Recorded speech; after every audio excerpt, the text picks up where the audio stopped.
and say welcome everyone to Ollie and AARP's class, Do Algorithms Run the World? This class will be getting started very shortly. I do need to clear up a couple housekeeping policies. We only accept questions in this format through Q&A and chat. It takes too much time for people to unmute themselves and ask their questions because it's a multi-step process. So please, if you have a question, either type it into the Q&A or the chat for us. That would be greatly appreciated. I need to start this on YouTube.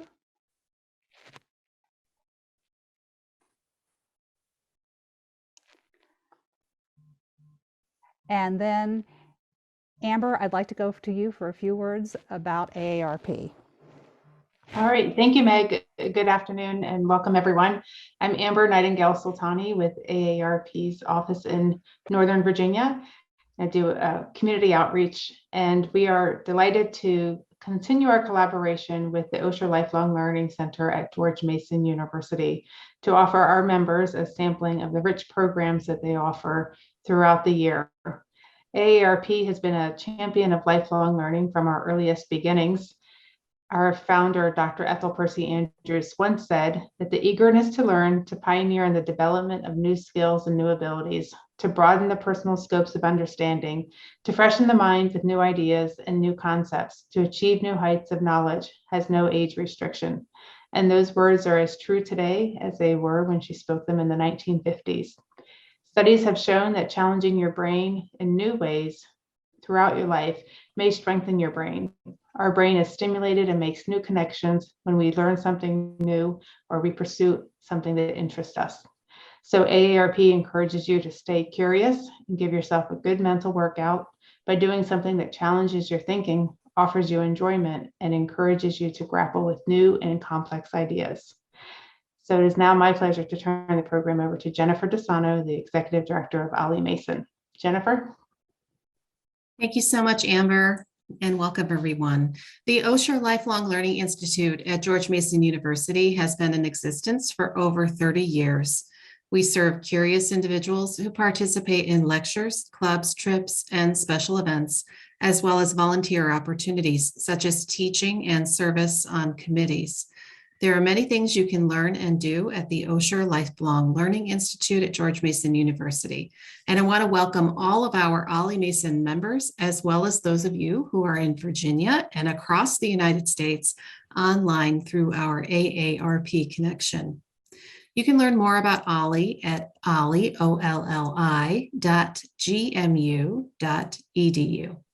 We are very happy to be collaborating to bring our wonderful presenters today. And now to make our introductions of these presenters is our very own Ollie board member and coordinator of this course, Camille Hodges. Camille. Good afternoon, everyone, and thank you for joining us as we learn and grow with Ollie. Today we have two Mason professors who received a grant of almost $300,000 from the National Science Foundation to educate engineering and technology students on how biased algorithms affect different facets of society. Professors use their grant to implement new teaching methods in upper-level technology courses to educate future engineers, computer scientists, and technologists on how algorithmic biases affect society. We are happy to have with us today Dr. Johri, Dr. Monea, and doctoral student Hingle, who will answer the burning question, do algorithms run the world? Thank you, professors, and now I'm turning it over to you. Good afternoon, everyone. Let me start sharing my screen.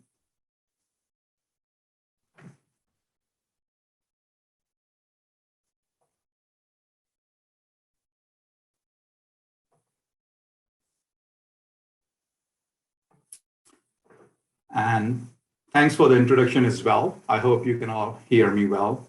And so I'm Aditya Johri. I'm doing the main presentation here, and my doctoral student Ashish is also on the webinar, and so is Professor Alex Monea. And they will help answer questions as well as, join in once in a while to support what I'm saying. And I want to acknowledge the US National Science Foundation for funding this work. This work is also funded by a couple of other grants, including one from USDA, NIFA. So I want to acknowledge them as well for their support.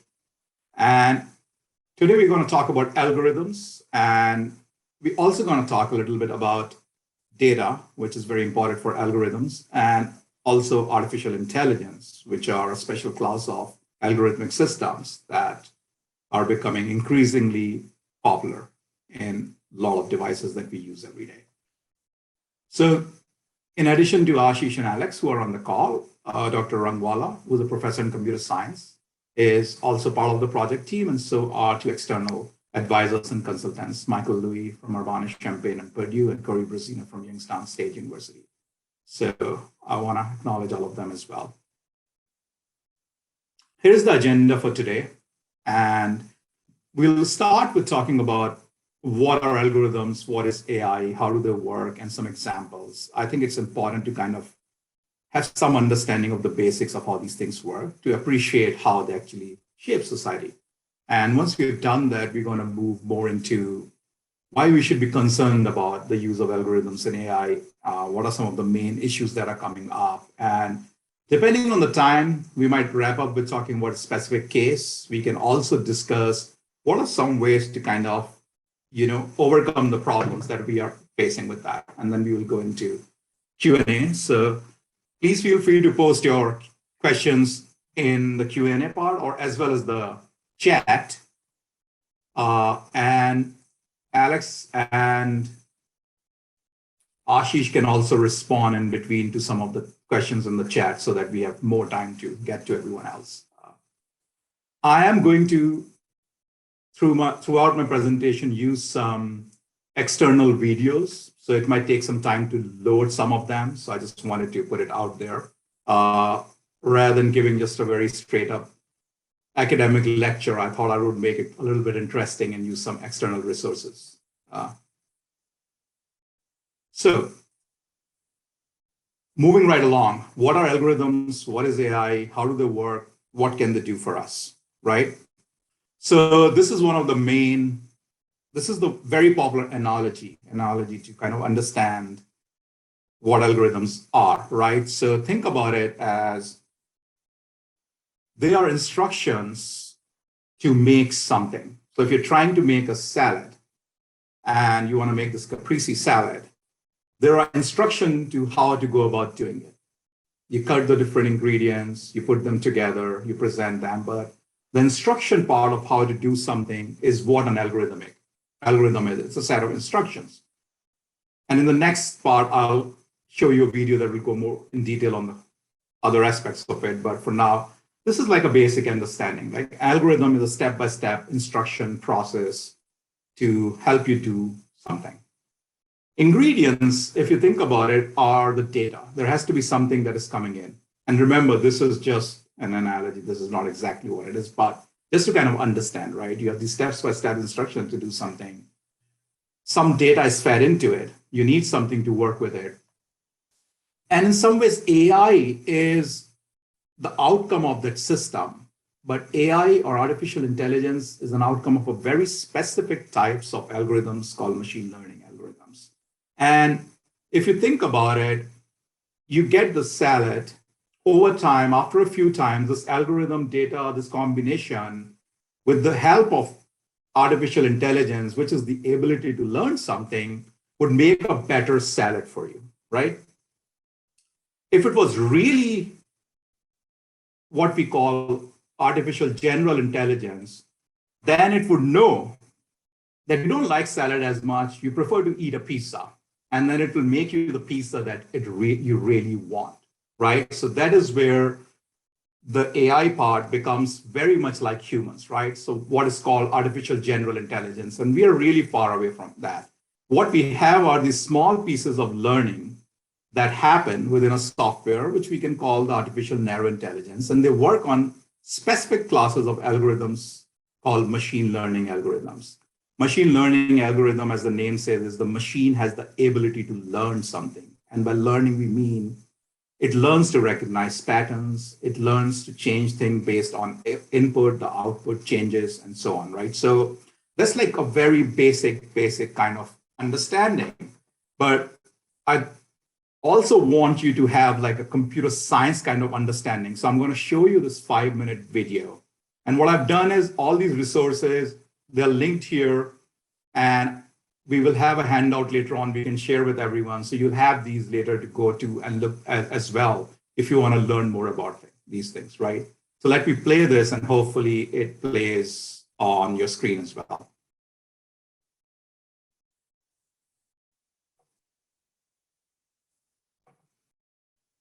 It is not playing currently on their screens. Dr. Johri? Okay, let me see. I think I'll have to, for this one, share it separately. Or if you share your screen, your whole screen, it will follow wherever you go. If you just share the PowerPoint, it sticks Right. with the PowerPoint. Yeah. Let me try to do that as well.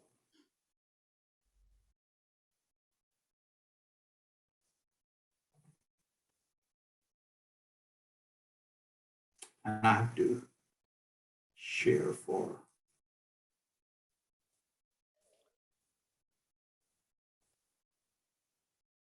What is an algorithm? One definition might be a set of steps to accomplish a task. You might have an algorithm for getting from home to school, for making a grilled cheese sandwich, or for finding what you're looking for in the grocery store. In computer science, an algorithm is a set of steps for a computer program to accomplish a task. Algorithms put the science in computer science, and finding good algorithms and knowing when to apply them will allow you to write interesting and important programs. Let's talk about a few famous algorithms. How does Google Hangouts transmit live video across the internet so quickly? They use audio and video compression algorithms. How does Google Maps figure out how to get from Dallas, Texas to Orlando, Florida so that you can get to Disney World? They use a route finding algorithm. How does Pixar color a 3D model of a character based on the lighting in a virtual room? They use a rendering algorithm. How does NASA choose how to arrange the solar panels on the International Space Station and when to rearrange them? They use an optimization and a scheduling algorithm. Those algorithms are more complex than our everyday algorithms, like making a grilled cheese sandwich, but they boil down to the same thing, a set of steps to accomplish a task. If you know something about existing algorithms, you can save yourself some effort and make your programs faster by applying the right one. For example, let's say that you're writing a game and you want the user to be able to play against the computer.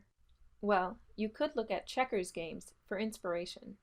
Computer scientists have figured out how to write checkers programs that never lose by using the Minimax search algorithm to search through the huge tree of possible moves. If your game is similar to checkers, then you might be able to use algorithms based on these techniques. If not, then knowing the limitations of those algorithms might lead you to redesign your game if it requires having a skilled computer player. It's also important to know how to design new algorithms, as well as how to analyze their correctness and efficiency. In the biological sciences, new algorithms are continually being designed for purposes like designing the molecular structures that are the core of disease-fighting drugs. In physics, algorithms simulate climate and weather patterns, and other algorithms search and analyze the vast data about stars in the universe that's collected by automated space telescopes. Across all the sciences, and even on websites like Khan Academy, efficient algorithms are needed to analyze huge data sets or to select intelligently from a vast number of possible decisions. In just about any area you might be interested, new algorithms will allow massive computational power to be harnessed to do things that people really need and care about. Now, not all algorithms are created equal. So what makes a good algorithm? The two most important criteria are that it solves a problem and that it does so efficiently. Most of the time, we want an algorithm to give us an answer that we know is always correct. Sometimes we can live with an algorithm that doesn't give us a correct answer or the best answer because the only perfect algorithms that we know for those problems take a really, really long time. For example, let's say we want a program that would determine the most efficient route for a truck that delivers packages, starting and ending the day at a depot.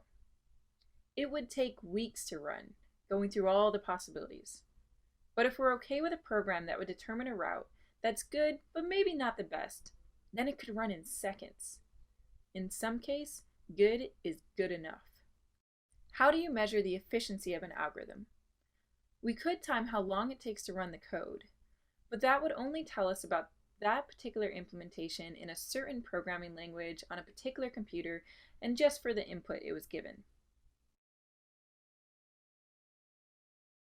Instead, computer scientists use a technique called asymptotic analysis, which allows algorithms to be compared independently of the particular programming language or hardware, so that we can conclusively say that yes, some algorithms are more efficient than others. Now, you can learn about algorithms and asymptotic analysis on Khan Academy, thanks to the contribution of 2 Dartmouth College professors.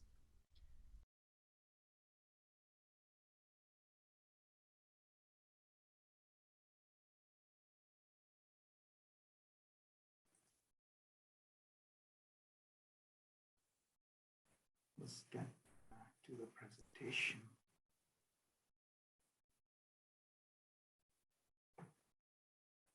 So I think that video is important to kind of look at it to realize that there's a lot of mathematics that goes behind any kind of algorithm, but that also there's increasing complexity as more and more things start getting involved in a system. More algorithms are used, different kinds of data are required, and so on. So if you think about just the very basic voice recognition system like Amazon Echo in your house or the Google or Apple one, Siri or something like that, when you give it a command, there's a lot that's going on. First of all, it has to know that this is a command for that, right? So you have to say the alert word, which is Alexa in the case, or you can change it in Amazon Echo. It has to recognize your voice. So there's a lot of AI, machine learning, and training that has gone into that system just by feeding it a lot of data to recognize a lot of different kind of volumes, dialect, accents, and so on. And it's not just English. The device works in so many languages, right? There's a whole class of work and algorithm that go on into just making that voice recognition part of it, right? And then it's linked to different things. It links to different devices in your house. Then you have to optimize the flow of information. So there are algorithms involved there. Then it's linked to some kind of cloud system. So there's data transfer and so on there, which is another class.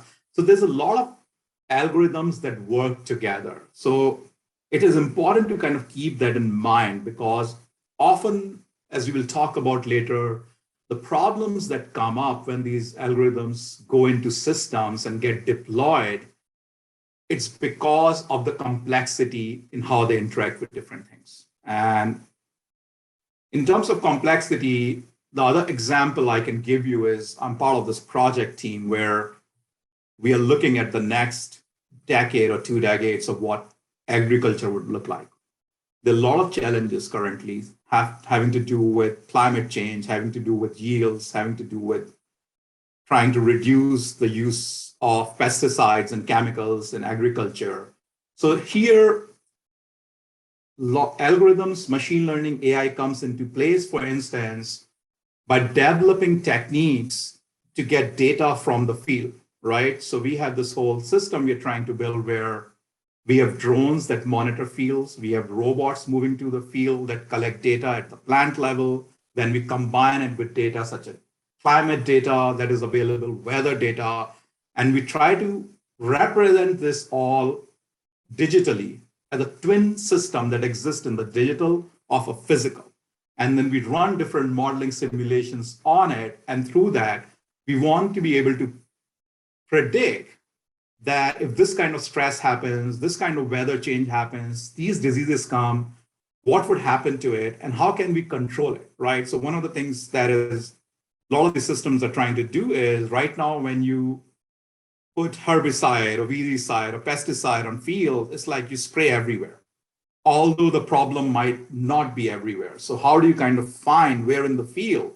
So you can use visual recognition visions to kind of see where in the field the problem is, and then use technology to deliver pesticide just there. But then you need new kinds of robots and systems to put the medicine or the herbicide right then and there, right? So then you have to develop those kind of intelligent systems.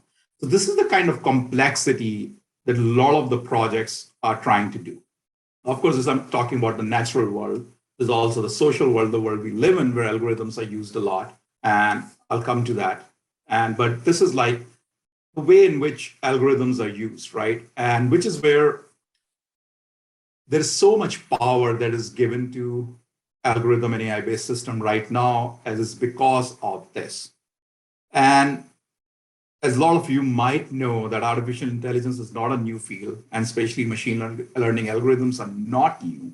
A lot of this development actually happens in the 60s, 70s, but we did not have the computing capabilities. As we have developed the computing capabilities, now there's a lot of vigor behind this because people see them actually leading to the solutions that they always thought they would, right? Of course, there are downsides to it, and we'll talk about it. But for now, there's where a lot of enthusiasm for these things come.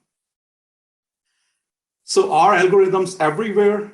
They really are everywhere in some ways, right? Because for most of us I would say in the developed countries, but also in developing regions of the world, where devices are used, where computing is used, where technology is used, these algorithms are embedded everywhere, right? Whether it's social media, you go to Amazon to purchase something, you're using your Google Maps, you invest money in the stock trading, you're using apps for dating. There's so many examples of the things that we do every day where algorithms are kind of integrated in some way or the other.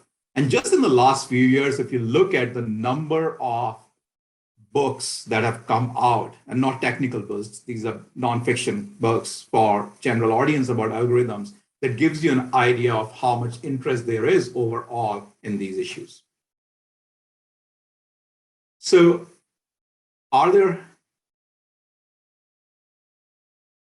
just wanted to see if there's anything in the chat or something that needs responding to right now. If not, then I'll move on to the next Mostly section. it was technical problems. The only question I had Okay. was, what was the name of the first video? And I was going to say it was a Khan Academy video, and you will be sending a link.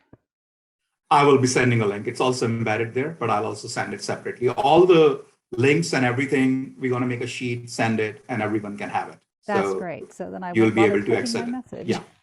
Thank you. Yeah.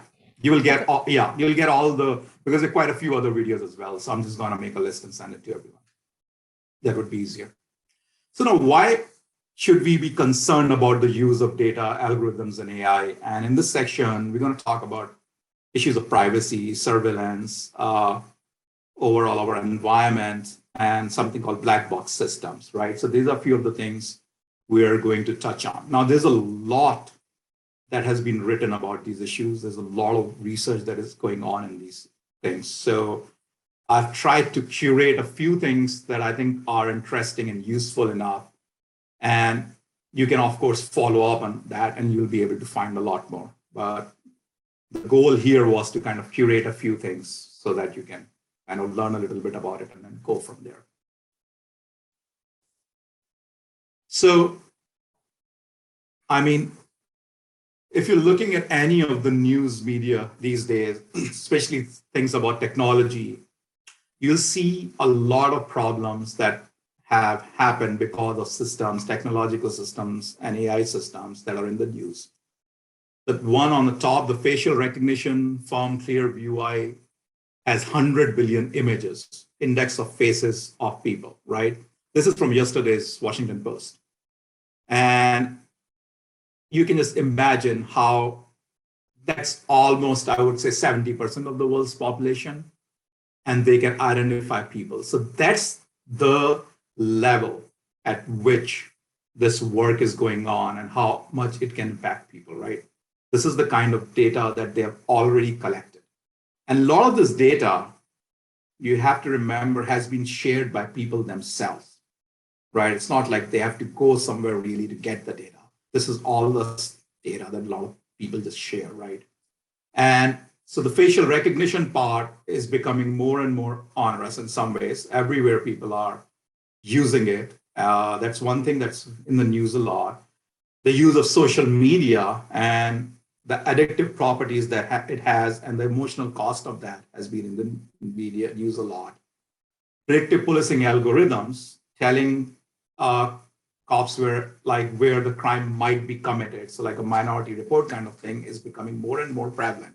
And a lot of these systems are biased. So these are the things that are in the news a lot. And so that's why I think it's really important for everyone, I think, to develop some level of understanding and literacy about these issues, because the technological train in some ways is not really going to stop, but it's important to kind of be deliberate and slow about where we want to go next, which means everyone has to take action on it.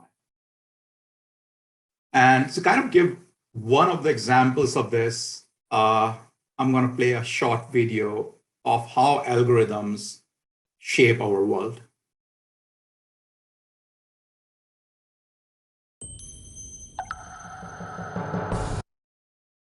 And once again, if you can't hear or see the video, let me know, please.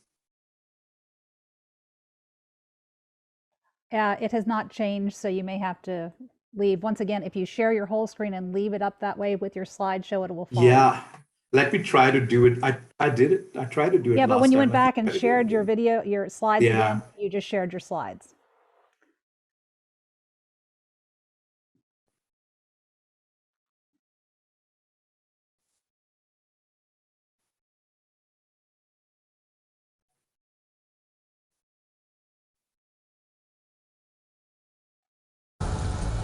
Okay, that's better.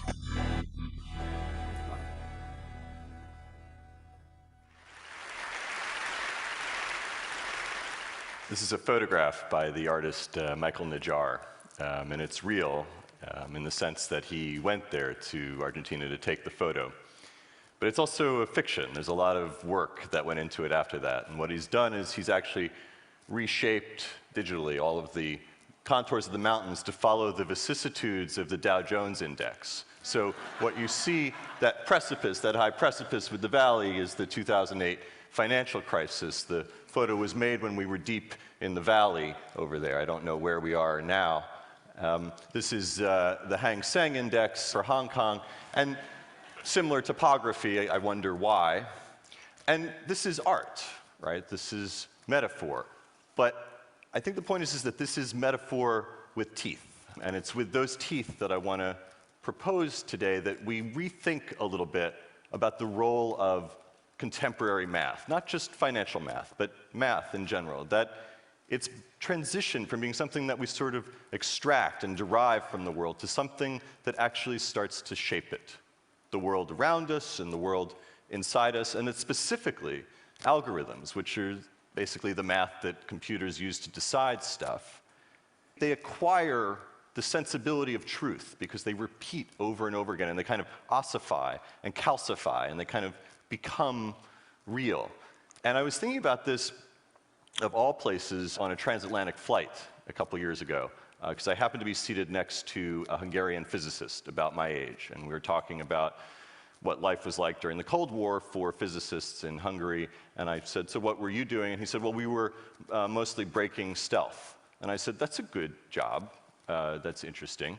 How does that work? And so to understand that, you have to understand a little bit about how stealth works. And so this is an oversimplification, but basically, it's not like you can just pass a radar signal right through 156 tons of steel in the sky. It's not just going to disappear. But if you can take this big, massive thing, and you could turn it into a million little things, something like a flock of birds, well, then the radar that's looking for that has to be able to see every flock of birds in the sky. And if you're a radar, that's a really bad job. And he said, yeah. He said, but that's if you're a radar. He said, so we didn't use a radar. We built a black box that was looking for electrical signals, electronic communication. And whenever we saw a flock of birds that had electronic communication, we thought, probably has something to do with the Americans. And I said, yeah, that's good, that's good. So you've effectively negated 60 years of aeronautic research. What's your act two? You know, like what do you do when you grow up? And he said, well, you know, financial services. And I said, oh, because those have been in the news lately. And I said, how does that work? And he said, well, there's 2,000 physicists on Wall Street now, and I'm one of them. And I said, well, so what's the black box for Wall Street? And he said, well, it's funny that you asked that, because it's actually called black box trading. And it's also sometimes called algo trading, algorithmic trading. And algorithmic trading evolved in part because institutional traders have the same problems that the United States Air Force had, which is that they're moving these positions, whether it's Procter & Gamble or Accenture or whatever, they're moving like 1 million shares of something through the market. And if they do that all at once, it's like playing poker and just going all in right away, right? You just tip your hand. And so they have to find a way, and they use algorithms to do this, to break up that big thing into 1 million little transactions.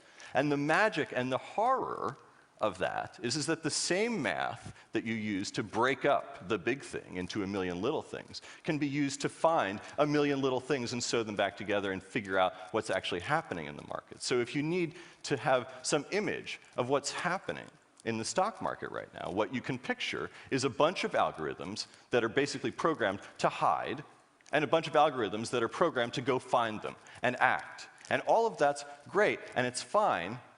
And that's 70% of the United States stock market, 70% of the operating system formerly known as your pension, your mortgage. And what could go wrong, right? What could go wrong is that a year ago, 9% of the entire market just disappears in 5 minutes, and they called it the flash crash of 245, right? All of a sudden, 9% just goes away, and nobody, to this day, can even agree on what happened, because nobody ordered it, nobody asked for it, nobody had any control over what was actually happening. All they had was just a monitor in front of them that had the numbers on it and just a red button that said, stop. And that's the thing, right, is that we're writing things. We're writing these things that we can no longer read. And we've rendered something kind of illegible. And we've lost the sense of what's actually happening in this world that we've made. And we're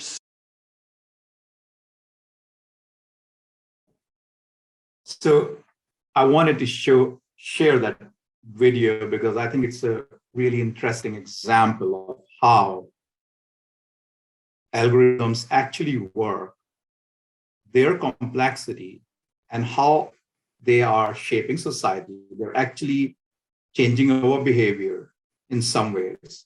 For instance, here in the context of finance. And it's also interesting to see that algorithms developed for one context, or the math developed for one context, moves to something very different and starts getting applied, right? Which is very, very important when it comes to algorithms, because there are thousands of them, but there are a few core ideas and algorithms that actually shape everything. So, which makes them efficient, but which also creates problems with them. So, algorithms shape us, and one of the things that do it is so much so that we have kind of become the product on which a lot of these algorithms are targeted. And I'm going to send you the link, but there's a very interesting essay you can read about that from John Lancaster on You're the Product. The idea being that so much of the effort that these companies are putting in, which are the big mega companies, the Googles and the Facebooks of the world, basically on trying to monetize people, right? And that's one part of it, where monetizing people who use their platform is one of the big reasons. But what that does it creates second order effects that are not necessarily very good for society. And one of those things, and one of those ideas, is filter bubbles.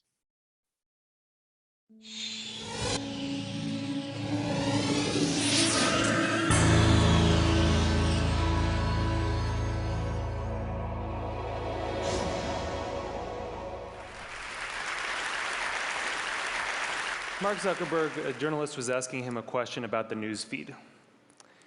And the journalist was asking him, why is this so important?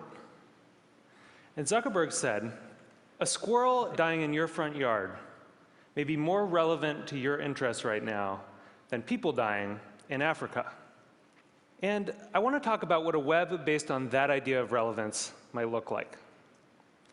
So when I was growing up in a really rural area in Maine, the internet meant something very different to me. It meant a connection to the world. It meant something that would connect us all together.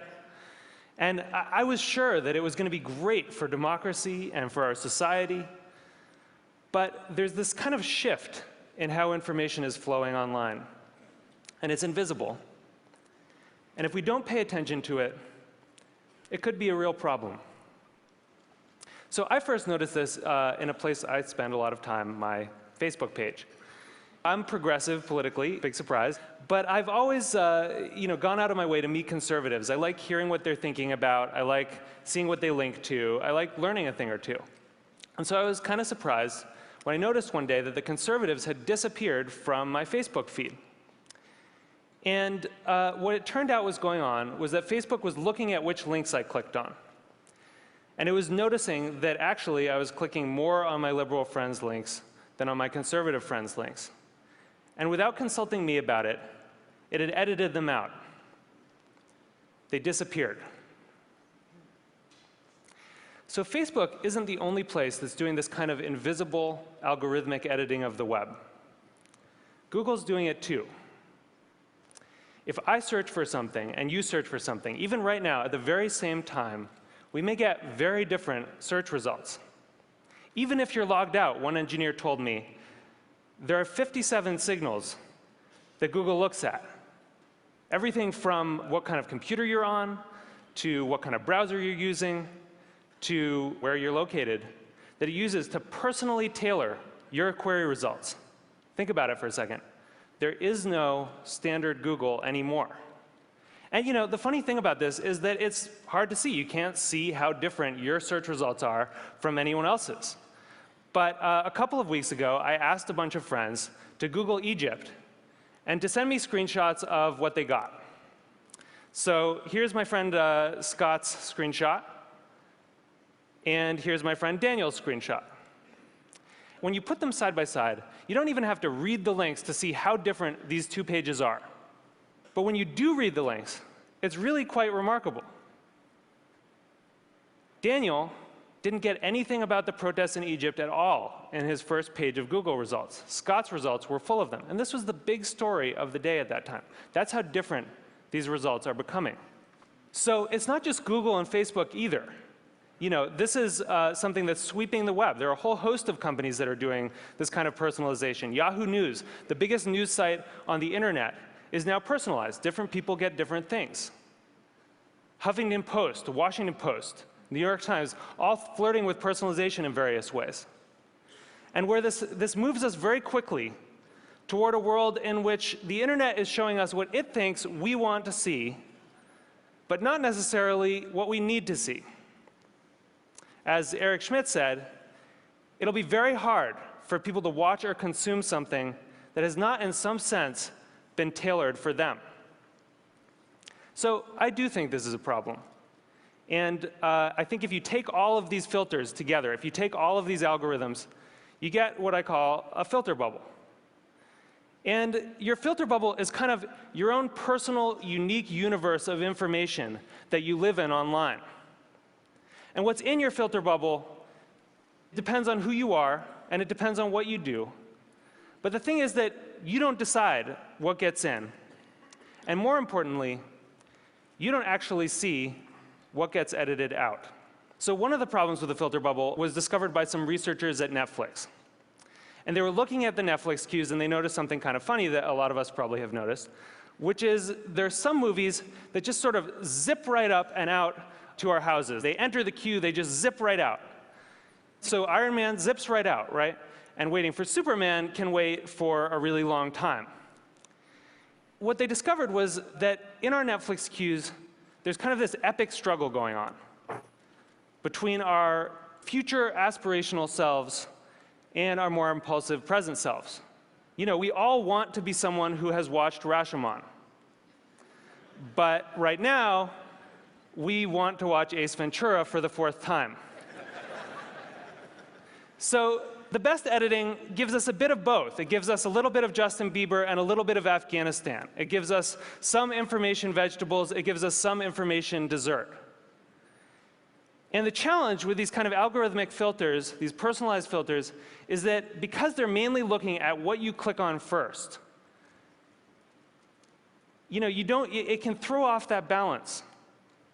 And instead of a balanced information diet, you can end up surrounded by information junk food. So what this suggests is actually that we may have the story about the internet wrong.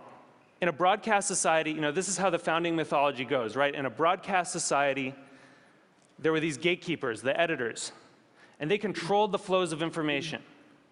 And along came the internet, and it swept them out of the way, and it allowed us, all of us to connect together, and it was awesome. But that's not actually what's happening right now. What we're seeing is more of a passing of the torch from human gatekeepers to algorithmic ones. And the thing is that the algorithms don't yet have the kind of embedded ethics that the editors did.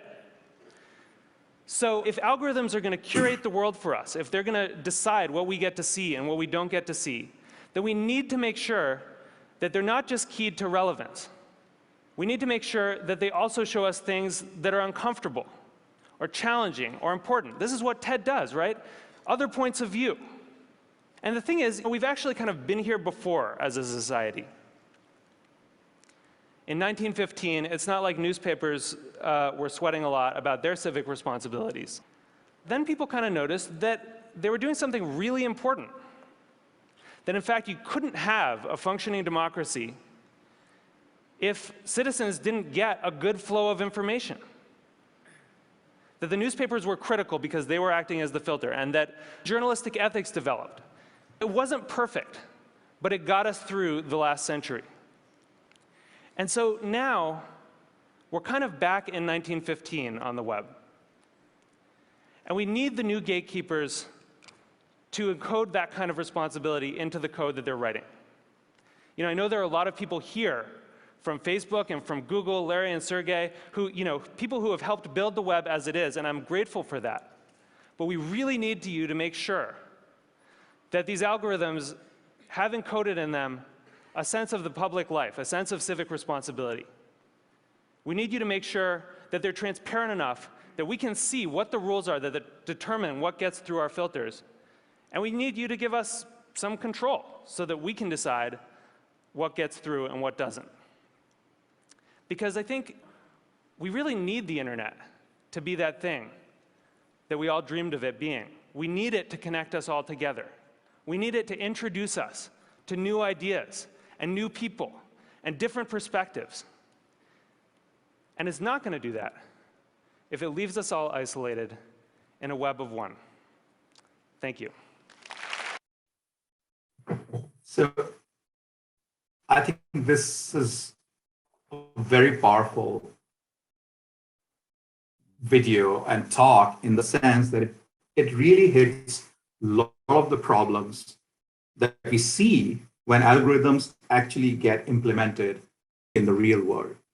Because one of the things any algorithm does in terms of a recommendation algorithm is they're trying to optimize something, right? Recommendation is fundamentally optimization of some parameter. On Amazon, which products you might want to buy. On Netflix, what movies you might want to see. In Google, what search results you might want to see. And that means that there is some decision that has been made about what data is going to go in, how it's going to be processed by the algorithm, and output you're going to get. And if that whole process is not thought through, then we get into this scenario where increasingly we have filter bubbles. The idea that let's make people happy, they'll stay on social media longer, and we can sell more advertising has kind of led to these filter bubbles of information where everything is so discrete and it's hard to know as a functioning democracy what's going on, right? So that I think one of the real interesting ideas about algorithms and filter bubble and so on. Now, the other issue, of course, which a lot of people are concerned about, and that makes sense why, is about privacy and surveillance, right? For instance, you can find a lot of these on the internet if you search is how much do these services know, right? So this whole idea that Google knows more than Santa Claus in the sense, so much of our consumption of content happens through Google, right? Google search has become like de facto way of finding anything for most of us. Even if it's a video that is gonna end up on YouTube, you put something on Google search, you're gonna get information about it. A lot of us in our daily life, we're using Gmail for Google Mail, we use Google Docs, and all these things through a login, which is kind of identifiable to us, right? So in some ways, the system, Google, the company knows. Even when you delete something, it's not really deleted on the servers, right? So it can keep track of things for a long, long time. We use Google Maps. Once again, it kind of tracks us. It knows where we are going. Who are we meeting? And if you start using, for instance, if you're on the Android platform and you're using any kind of smartwatch or something that works with Android or any of those devices, all that data goes once again to Google and so on, right? So there's this whole ecosystem that is built, and this is what's known now as the platform economy, right? The platform economy means that a few major platforms, which are the Google, Amazon, Facebook, because it also owns Instagram, it also owns WhatsApp, are the people kind of that have all the information. And in this information economy that we live in, those who have more information can make better products. So you're going to go to their products. So they are the ones that will keep growing in some way, right? So the platform economy is developed, and there's a fundamental issue with that in terms of privacy and surveillance because they have so much information about us. So there is this whole issue which a lot of people talk about, and some of them would do in some of the videos I show is who has access to this data fundamentally beyond these companies, we don't really know. In the sense, we don't know exactly who, but we know that a lot of other people do. Government surveillance agencies all have access to this data. Some of them literally have a pipe into the server to get all the information out, right? And so on. So our information is there, and this goes back to the productization of people, is this is how it kind of aids into that, right? So, and privacy matters. And let's look at another short video to kind of talk about why it matters so much.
I think one of the things that Glenn Greenwald brings up is, and in some way that he hasn't said it directly here, that privacy is a right, and we do have a right to share things about us and not share things about us. Now, of course, if you legally think about it, when you're using the systems, you have signed a term of contract with them. You have clicked on I agree so many times to kind of give them permission to put cookies on your computers, to take your data, to do a lot of things with your data.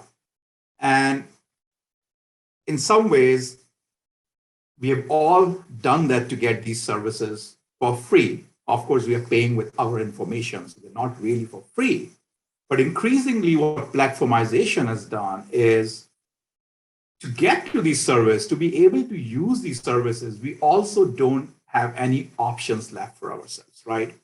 It's hard to leave these big platforms and go to other ones to do something because either they don't exist, they're not that good, or even if they do, they work. These platforms fundamentally work with having a lot of people on them, right? So we find ourselves in this kind of catch-22 where we have to keep using the things that we use because that's where everyone is. It doesn't mean new things cannot come. We have seen that with social media. There was a time where Friendster was a big thing, Orkut was a big thing, then Facebook came. But now we are at a place where it's very hard for new things to break in. And therefore, these companies become more and more powerful. And what happens is that the algorithms they end up using start shaping society even more than they did before, right? So in some ways, they've got the power with them to kind of make these changes for us. Other issue with a lot of these, which is often not brought up, is we have seen the problems with algorithms in terms of distribution of information and filter bubbles and the privacy and the surveillance issues.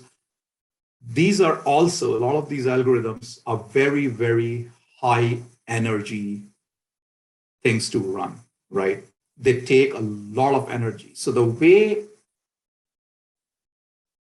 algorithms, especially those we call machine learning or AI, have become so powerful is because they can leverage billions and billions of computations and have all this hardware. But running all this hardware takes a lot of energy, right? When things like Bitcoin, when they come about, NFTs and so on, there's even more usage of industries than there used to be. And there's something called the Jevons paradox, where the cheaper energy becomes, or the cheaper something becomes, the fuel becomes, the more people start using it, right? So even though it's becoming economical to run a lot of the hardware and so on, there's more and more of it running now. Anyone can kind of run it. And there's so many things people are doing. So on the right is this interesting, the data center of Microsoft, which, they've tried to now put them under the sea in the ocean to see if they cool off better, do they, use less energy and so on. So there's so much going on. So even though we keep talking about cloud and so cloud computing, it's all server farms. It's all taking a space somewhere. It's all taking up a lot of energy to run these things. And we need to be more aware of that because there is a high environmental cost to all these algorithms that are running. And they're very complex, the AI algorithms, in terms of the computation they require. We're almost at the 1 hour mark.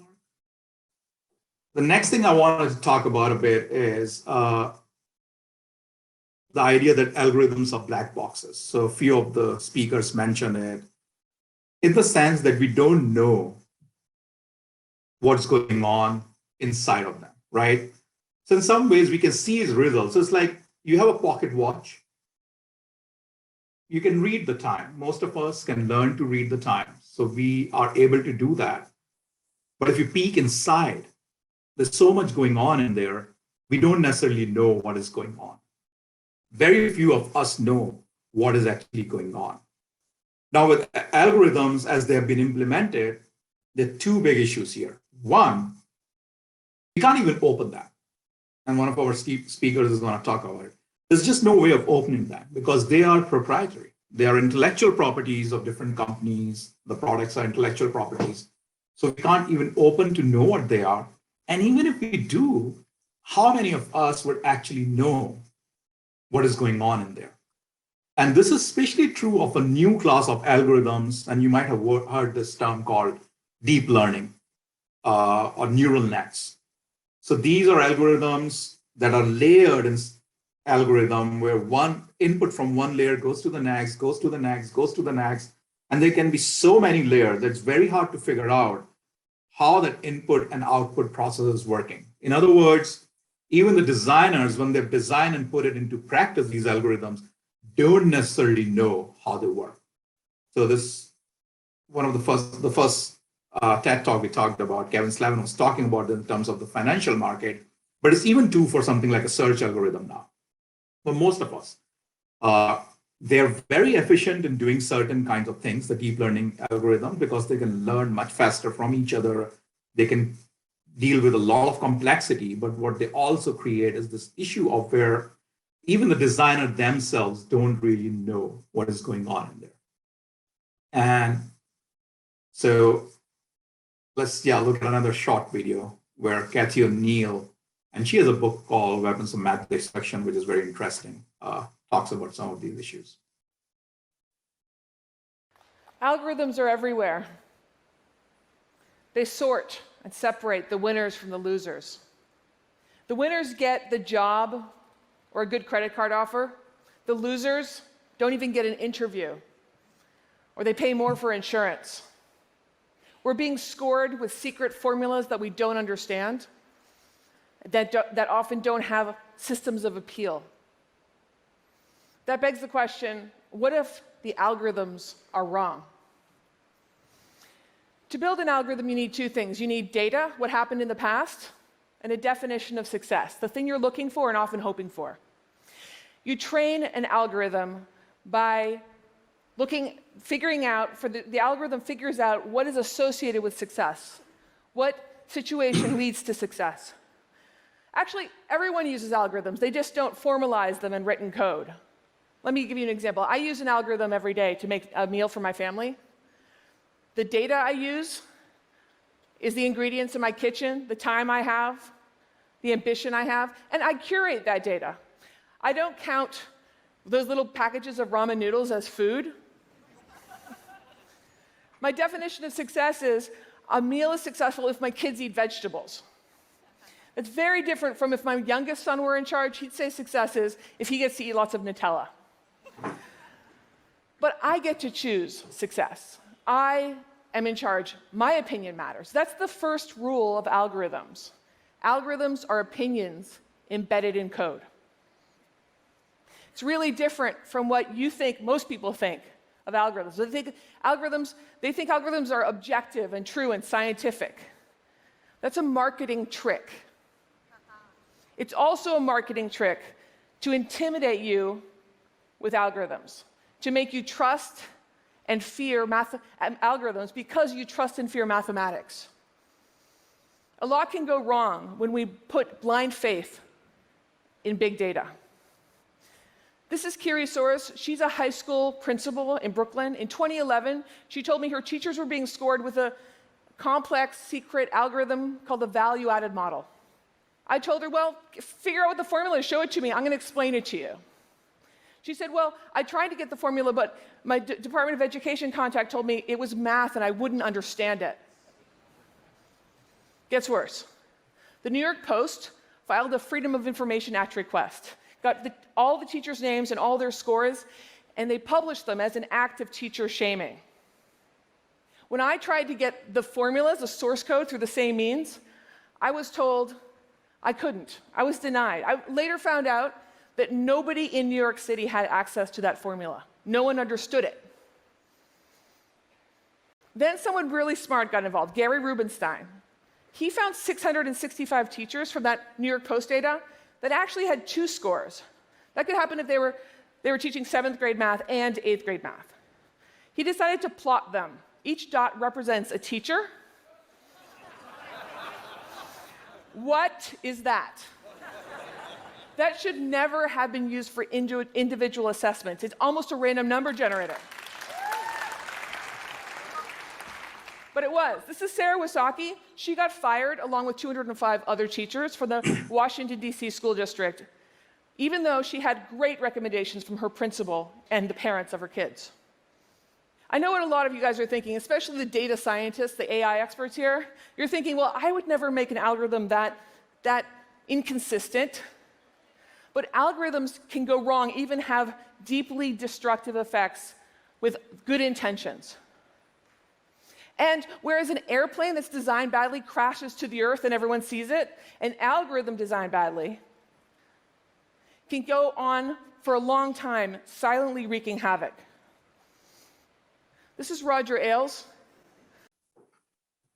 I'm going to stop there and kind of go back to the points that she made, which is one of the most important points about algorithms is that at the end of the day, they are designed and implemented by someone, right? So they're mathematical, but that doesn't mean they're neutral in what they do, how they achieve things, how they work, and so on. They're not necessarily neutral, they are mathematical. And so they are designed by someone, and most of them, especially the algorithms which are related to machine learning and AI or artificial intelligence, they also have to have a lot of data from which to learn from, right? So that's the other key thing that we have to keep in mind is that they are designed by people, there's somebody's opinion, so their way in they can go wrong or be biased from there. And the other is that we have to use somebody's data to kind of train them and make them work. And so that's the other side where they can have biases. And increasingly, you would see these kinds of biases come up, right? There are a lot of examples of this where if you do a search for on any image recognition system, anything of a cook or cooking, women are more likely to show up, for instance, right?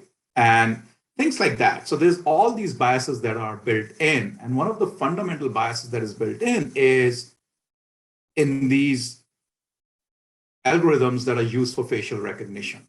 So let's see another short clip about that. And I think that would be the.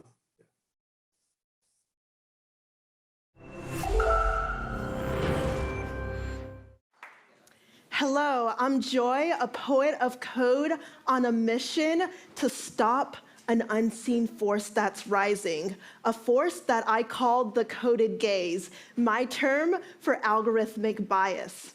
Algorithmic bias, like human bias, results in unfairness. However, algorithms like viruses can spread bias on a massive scale at a rapid pace. Algorithmic bias can also lead to exclusionary experiences and discriminatory practices. Let me show you what I mean. Hi, camera. I've got a face. Can you see my face? No glasses face? You can see her face. What about my face? Well, I've got a mask. Can you see my mask? So how did this happen? Why am I sitting in front of a computer in a white mask trying to be detected by a cheap webcam?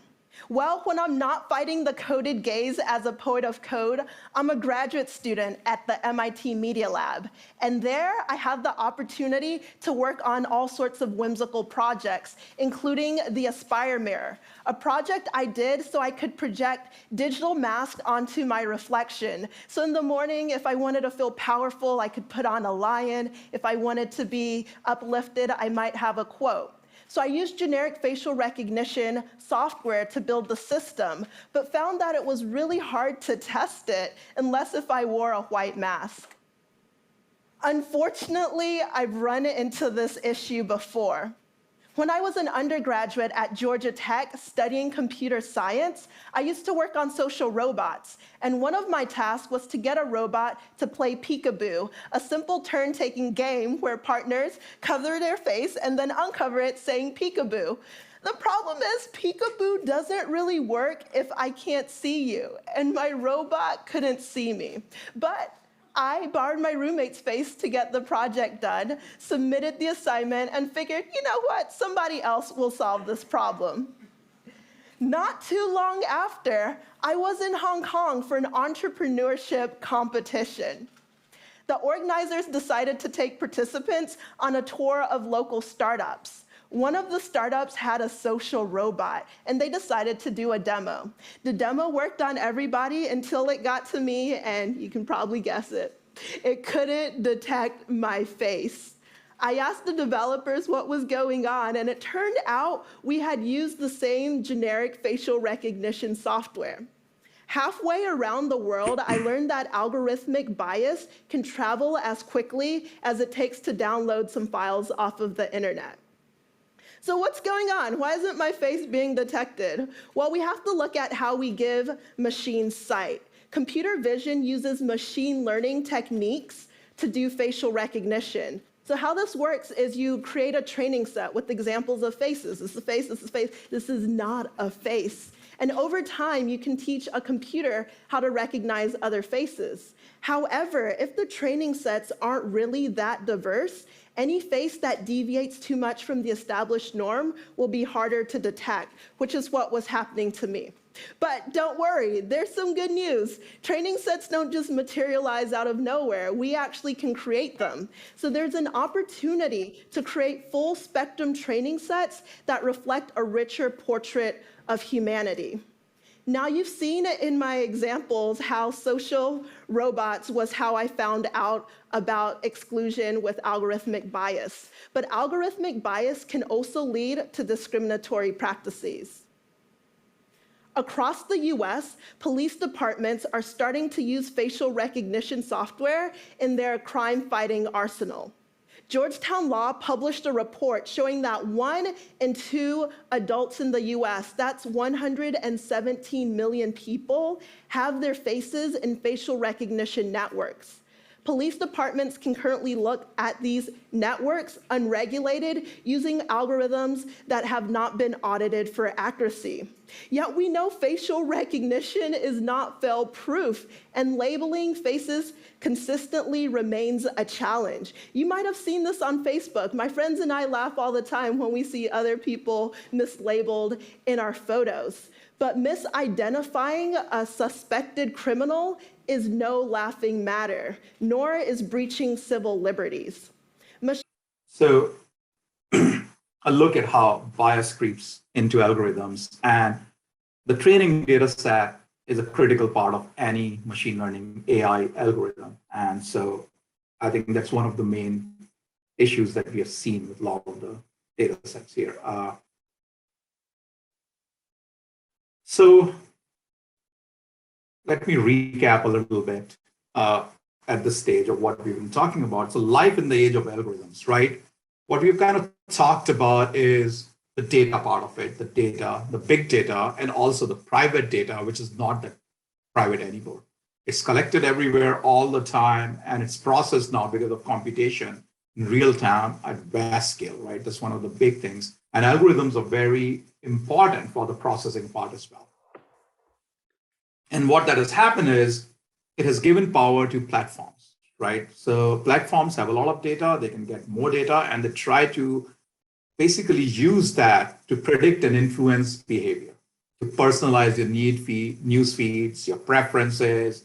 And basically, in some ways, one of the issues we are dealing with is the idea that we started living in different realities because of that, right? We have these filter bubbles because the sources that we go to are limited. The information that we get is limited to us in some ways, right? So that's the issue that's happening in terms of platforms and filter bubbles. The other thing is that we talked about is the bias in algorithms and the black boxes, right? So a lot of examples actually of black boxing is when you apply for jobs, increasingly interviews, or you upload a video of yourself and AI is used to kind of analyze that. when you go for mortgage or lending or credit decisions, a lot of the prison sentences are determined by algorithms. So the law, but we don't really know how they work, right?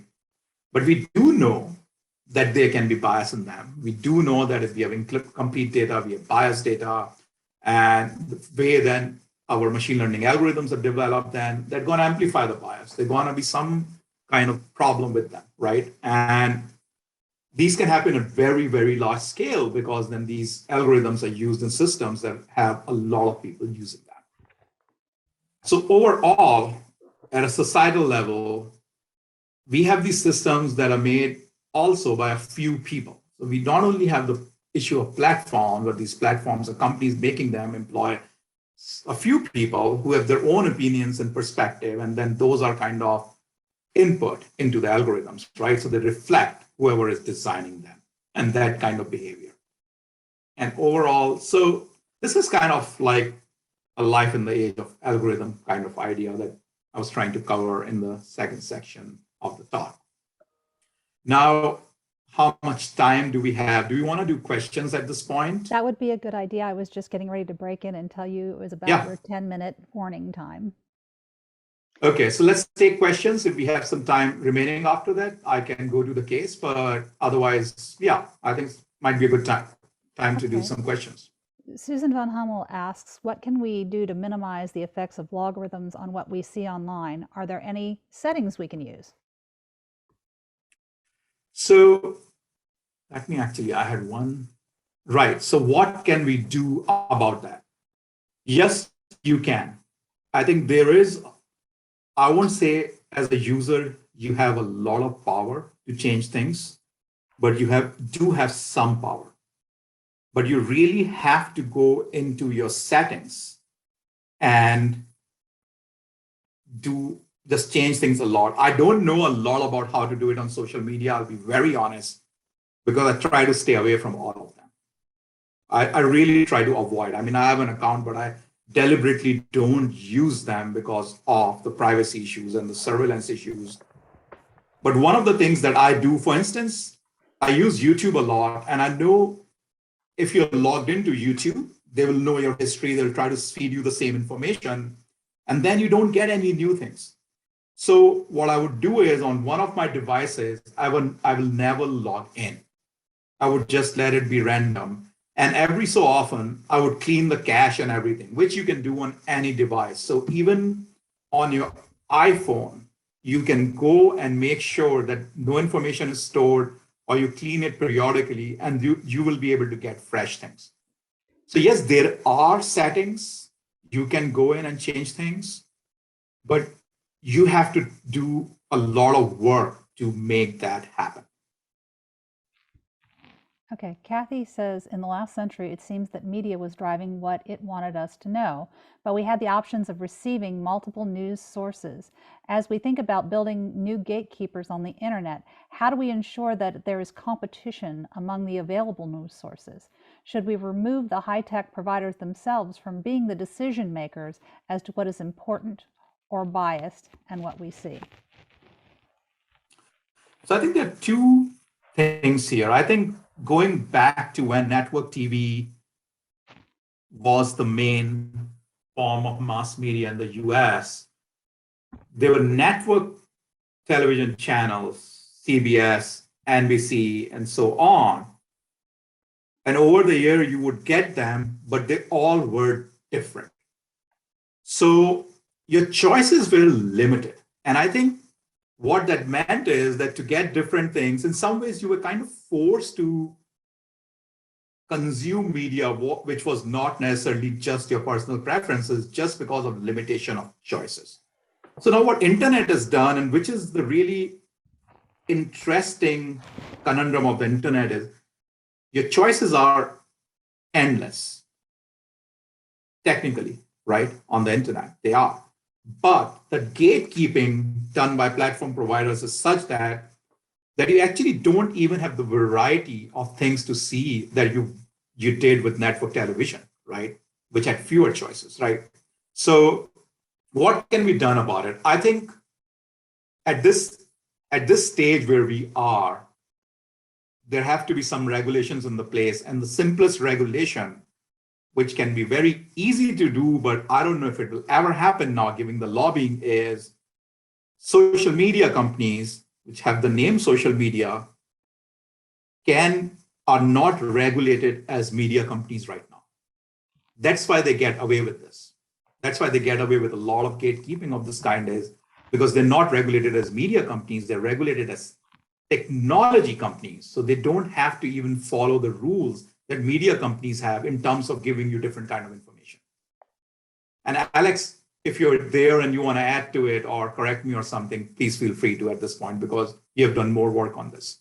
But I think one of the things with the regulation is, just if tech companies, social media companies were regulated as media companies, if YouTube was regulated as a media company, which it's not, then things would be different, I think. So you need some regulation here. I think that I think you covered it really well, Aditya, and thanks for the presentation. I mean, yeah, they get exclusion from a lot of regulatory apparatuses in the U.S. by claiming that they are service providers or platforms rather than media companies.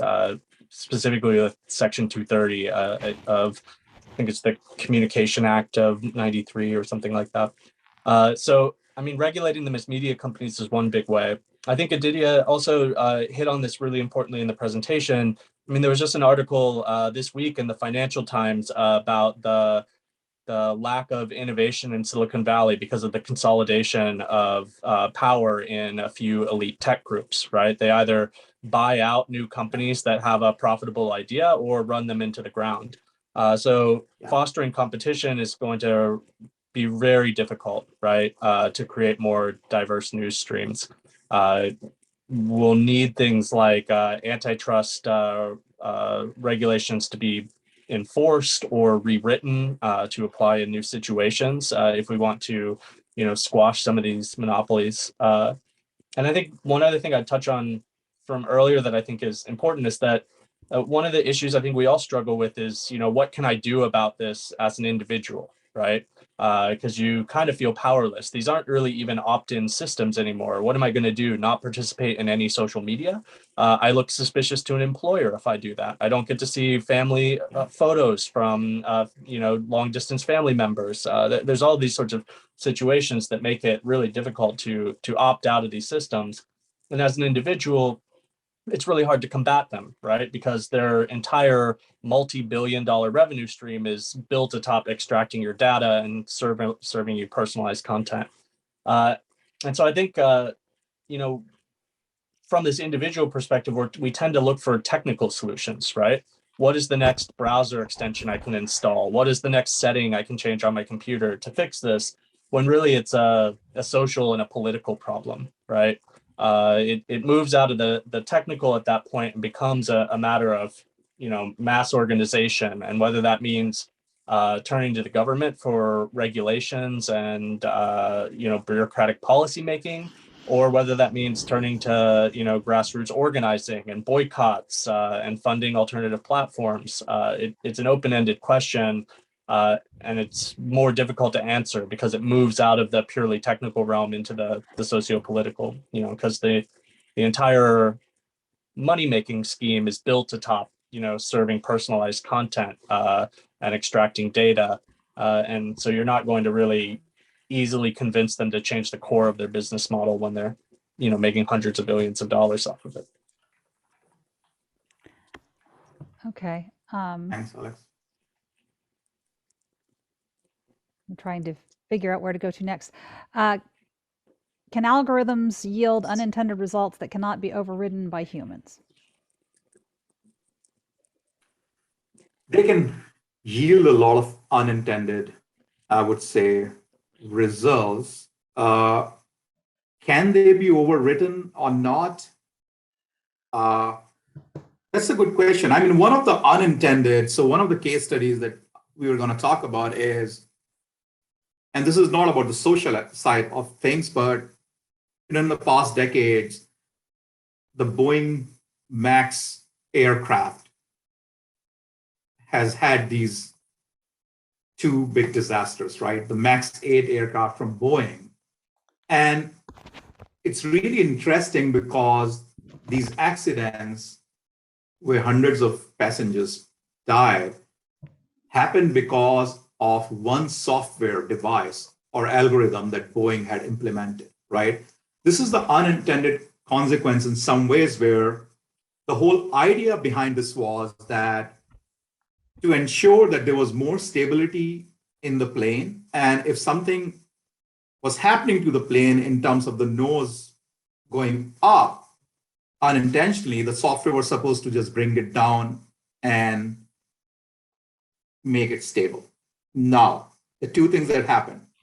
The software was designed for very rare incidents, right? So for years, nothing happened to the planes. They kept flying. Second, pilots were not made aware of that. The whole idea was that this will automatically autocorrect and there's no need to train pilots because there's already so much complexity in an aircraft, right? So the unintended consequence was that when the plane did have problems, the software tried to correct it, but the pilots thought that the software correction was the problem and they overcorrected and the accidents happened, right? So this is one where, and this is where the complexity of unintended comes into place. It's very hard to predict. You can't predict all these things and what's going to happen, right? So to take care of a hardware problem, Boeing puts in a software for rare circumstances. For almost a decade, planes are flying, nothing happens, and then one day this takes place, and then suddenly a few months later this happens, right? So that's kind of unintended consequences. Dr. Now, can Johri, we do nothing about it? Yeah. you have a Sure. window open on top of your slide, and it's kind of blocking the Sorry. slide. Sorry, I forgot that I was That's sharing okay. everything. Yeah.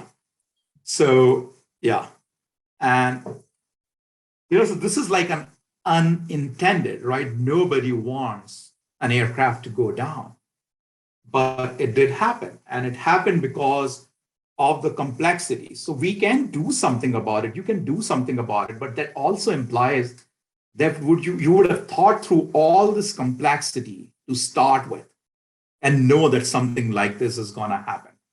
The other complex, right? So we're talking about the software, and this is true for most of them. Even when you have regulation, doesn't mean a lot of this is going to go away. I mean, airline industry, a lot of regulation, FAA, but FAA doesn't have the resources. The technology is moving too fast for regulators. This is one of the biggest issues in the United States right now, is that technology is moving too fast for regulators, for the Congress, for judges, for the law system, for everyone, right? I mean, in one of the hearings, one of the senators was asking the Google CEO about Apple, right? And he had to say that, no, I work in Google, which is not Apple, right? So that's where the level of a lot of the knowledge is that people have. So I think that's the other side of it. So yeah, there are unintended. Can we take care of all of them?